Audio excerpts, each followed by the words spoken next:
Our next speaker will be Robert Donderwinkel. He is currently Managing Director or Secretary General of the European Envelope Manufacturers Association, based in Brussels. When I talked to him, I asked him about his whereabouts, and he said, well, I live in Belgium, and I thought, well, for a Belgian guy, he's got a funny accent. How come? And he told me he's a Kiwi. So that makes two of them in the room. I think, Elmar Theume, you will be delighted to have a country fellow here. We, as postal operators, had quite some things in common with the envelope manufacturers, and I think we share the same set of problems. So that's something that shows that we are in a wider industry. It's not just the postal operators who deliver letters, but it's also those who help making letters and those who help sorting letters. So it's a greater perspective. And after having heard about establishing a real network based on parcels and express, and what I call semi-real network based on hybrid mail, I'm now very happy to learn about the virtual network of lobbying, of networking within the industry. So please join me in welcoming Robert to the stage. Thank you.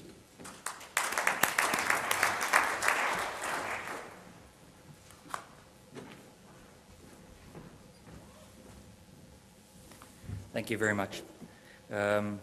It's quite strange, in fact. I've been 11 years now in Belgium, and it's fair to say that I've never heard New Zealand being mentioned so often as I have heard in the postal industry in the last 2 years, especially with the liberalisation discussions that have been going on in Brussels. It seems that New Zealand has been at the top of some people's agenda. Whether that's appropriate, perhaps Elma might be able to help us a bit more on that. First of all, I'd like to start off by just thanking the sponsors, especially DHL Global Mail. Last night's event was a real cracker.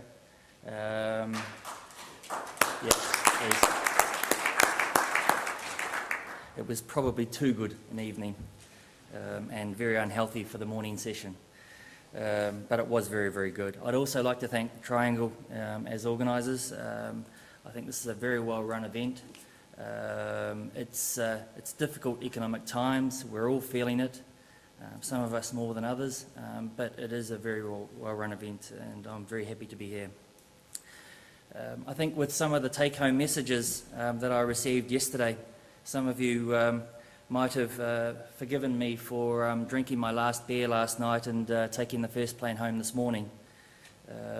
Forecasts of double-digit declines in mail volumes certainly don't help our case very much. But in saying that, I think one must remember that forecasts are forecasts. I remember in recent years there was a forecast for a $200 US barrel of oil. I have also believe, and I'm comforted by the fact that Bob Dylan is now #1 in the UK charts, 30 years after his last #1. But ultimately, I do believe in the inherent properties of our product, of the paper mail product. It is a secure item, it is an attractive item done well, and it is a personal item. And by that I don't just mean personalisation, but it is personal value. It has personal values. It is tangible. It is something of real value. And I urge the postal industry not to forget this, not to forget their core competencies and the values of their core product.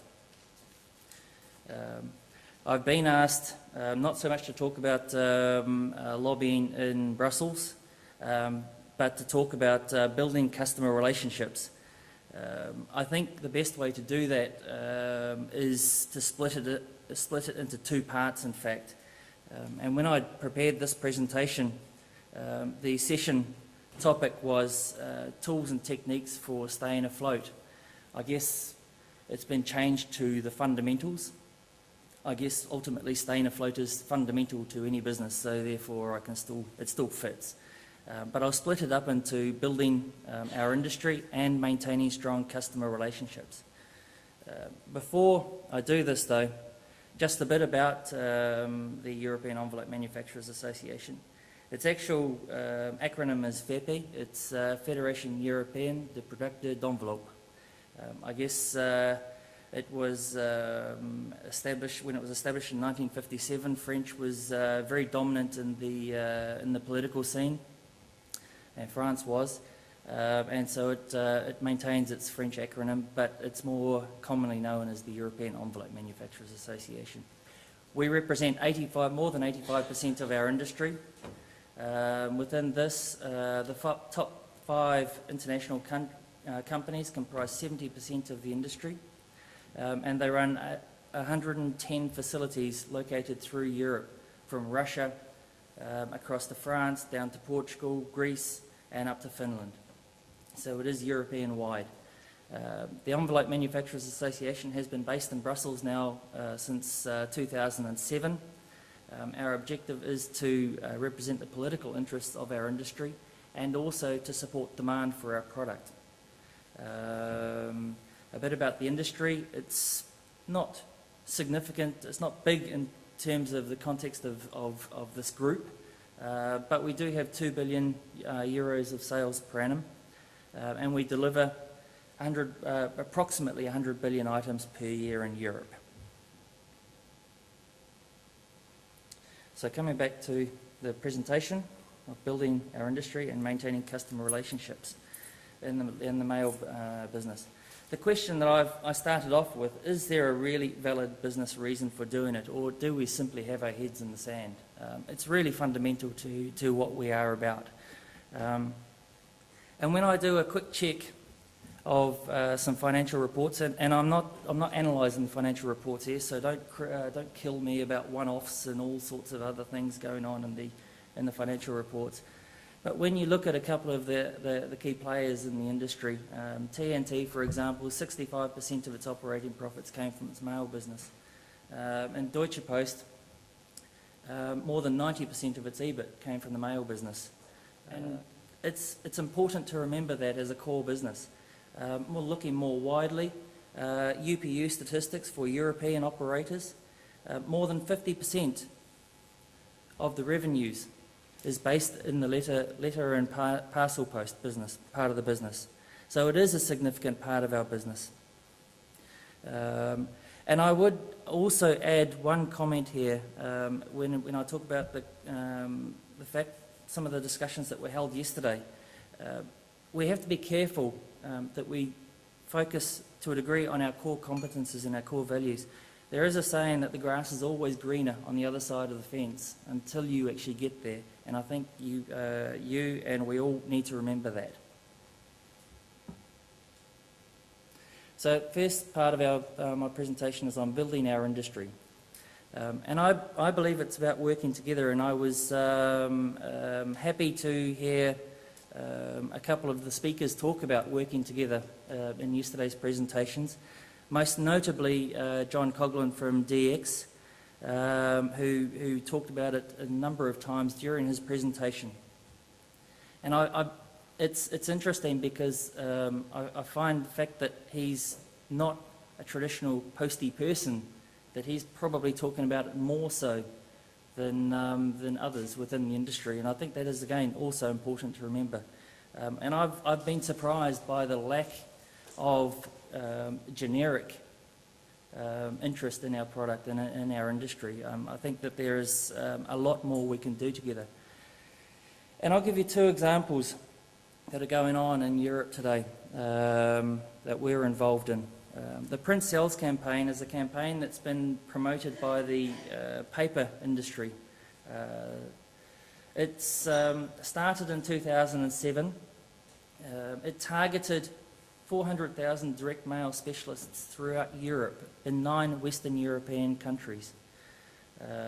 It was a combination of advertising, website, and importantly from our side, it contained 5 mailings to each of the DM specialists, the decision makers working in Europe.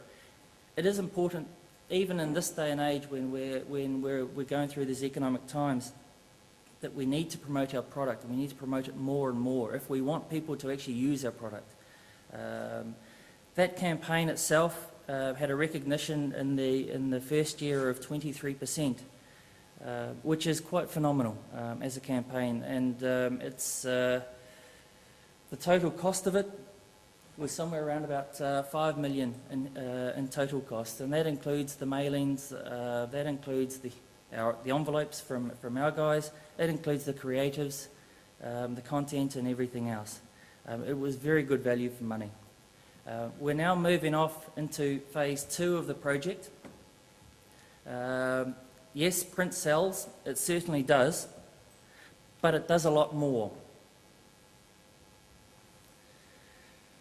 The proposition in phase 2 is about the fact that whenever there is a civilization, print is just around the corner. The power of the print is unrivaled. And there's a comment here from the agency that was developing this proposition where they talked about the fact that 2 of the main IT leaders globally are more likely to trust their memoirs to paper than to put them onto vodcast or on YouTube. And I think, again, that's an important factor to remember. The campaign comprises a number of aspects to it. This is the one that I've tended to put towards my members because it does contain an envelope. And it's an envelope sitting in a magazine and with an insert in there saying that as long as people stay curious, direct mail remains the best choice of medium. And the campaign's about promoting the positive aspects of the product. It's about talking about the impact of the print. It's about the directness of it. It's about the imagination that it triggers in the industry. It does contain a sustainability aspect to it because the agency have said you do need to look at what our customers are saying are negative about our product, and so it does address the environmental issues. But the basic rule that we are going with, and I believe it's absolutely right, you've got to first get people motivated and then you get rid of the demotivators, I should say. The second example of working together is an environmental fact pack that has been developed through the European Mail Industry Platform. This is a group that's of stakeholders that's coordinated by Post Europe, the Secretary General of which is speaking later on today, and he's in the back of the room, Ingemar Persson. The main participators in this campaign were again the paper industry, the Direct Marketing Association, ourselves as the envelope manufacturers, the Printing Association and Post Europe. And what it's all about is trying to get people to understand each other along the value chain. So you go from the forest right the way through to the waste management. And it's also trying to get people to sing from the same hymn sheet. One of the problems that struck me when I came into the industry 2 years ago was the fact that everyone has a different response to the same question. You're destroying the planet. Everyone has a different response. And as a result, our messages are simply not getting heard. They're not getting heard by anyone at all. And that's something that's not particularly good. The document contains a whole host of information about the industry, description about the industry, but it also has some top 10 facts about our industry, and I'll just cover off a couple of these. The forests are not being destroyed to produce paper mail. In fact, the forests are now 30% larger than what they were in 1950. They're still growing today by over 600,000 hectares per year, which is equivalent to 1.5 million football fields. The second point is that the paper industry really cuts down trees for the production of paper. And I think this is something that not everyone in our industry, in our value chain industry, understands. 50% of our paper is from recovered sources. The other 50% is virgin, but 25% of that comes from thinnings, so from the tops of the trees. So when you chop down a tree, you take out the clear wood for furniture, for framework, for buildings and so on, and then the thinnings around that, the tops of the trees, basically the offcuts are thrown into the system, and another 13% is from sawdust, from again the furniture industries, the construction industries. Skip a couple, mail comprises 0.1% of household CO2 emissions. It's this much of nothing. That, to be fair, only covers the delivery part of the process. If you add in the production side of it, it doubles it to 0.2%. So it's really nothing. And I think, again, it's very important in the initiatives taken by each part of the chain to improve their own activities from an environmental sense. But we cannot forget the fact that we don't actually contribute a lot to it, and there are a lot of other industries that do a lot worse.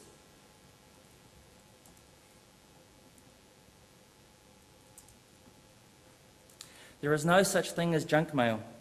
When I first came into the industry, I stood up to a group and I was talking about a number of things.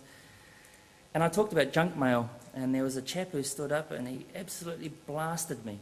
There's junk mail, it's wrong, you've got to change. And I stood absolutely corrected, and I've not done it since.